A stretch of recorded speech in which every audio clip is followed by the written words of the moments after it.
বড় রানীর কাছে ধরা পড়ে গেল ছোট রানী। ফুলকি এবার সরাসরি ছোট রানীকে চেপে ধরবে। টান টান উত্তেজনা ফুলকিতে। রুদ্র কিছুতেই ফুলকি আর রোহিতকে শেষ করতে পারবে না। কি হয়েছে জানেন? আগামী পর্বেই বা কি হতে চলেছে? রুদ্র পার পাবে না, ফুলকির হাতে শাস্তি পাবে। দেখুন নিজের চোখেই। স্বাগতা বলে, বড় রাজা মৃতদেহ যেখানে সৎকার করা হয়েছিল সেখানে গেলে হয়তো কোনো তথ্য পাওয়া যেতে পারে। তাই ফুলকি রোহিত সময় নষ্ট না করে সেখানে গিয়ে একজন ডোমের দেখা পায়, যে 30 বছর ধরে সেখানকার সমস্ত দেহ সৎকার করেছে। ফুলকি রোহিত 24 বছর আগের ঘটনা জানতে চাইলে তিনি বলেন এত বছর আগের ঘটনা তিনি কিছুই মনে করতে পারবেন না। কিন্তু যখন বড় রাজা মৃত্যুর কথা বলে তখনই তিনি চমকে ওঠেন। তিনি ফুলকি এবং রোহিতকে কিছুই বলতে চান না। এরপর রোহিত আরো কিছু টাকা দিয়ে তাকে সাহায্য করতে বলে। তারপর ওই ডোম জানায় 24 বছর আগে সেই মৃতদেহ নিয়ে আসা হয়েছিল সৎকার করার জন্য, যদিও সেটি বড় রাজার দেহ ছিল না। কারণ বড় রাজা ছিল লম্বা চওড়া মানুষ, তাকে চিনতে ভুল করবেন না কেউ।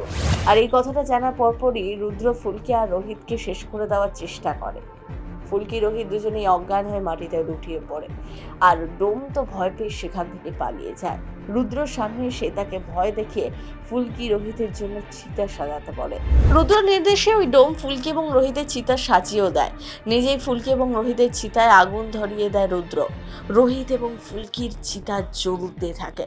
একদিকে রুদ্র মা কালীর কাছে পুজো দিতে থাকে, অবশেষে নিজের দুই শত্রুকে শেষ করতে পারছে তার জন্য। কিন্তু ভগবানের অসীম কৃপা, ঠিক তখনই ঝমঝমিয়ে বৃষ্টি নামে, চিতা নিভে যায়, আর ফুলকি এবং রোহিতের জ্ঞানও ফিরে আসে।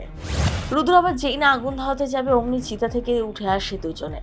রুদ্রকে প্রথমেই চেপে ধরে দুজন, কিন্তু রুদ্র হাত ফসকে পালিয়ে যায়। তারপর ফুলকি সোজা যায় রাজমহলে ছোট রানীর কাছে। ফুলকি এবং রোহিত বেঁচে আছে দেখে ছোট রানী তো অবাক হয়ে যায়।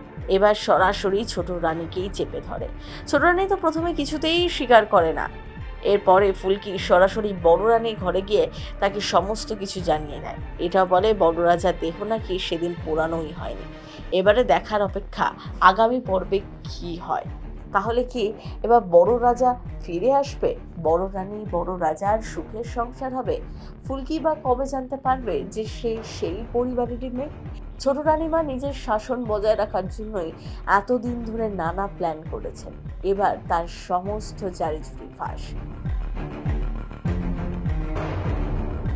সিনে চক্কর ব্যুরো।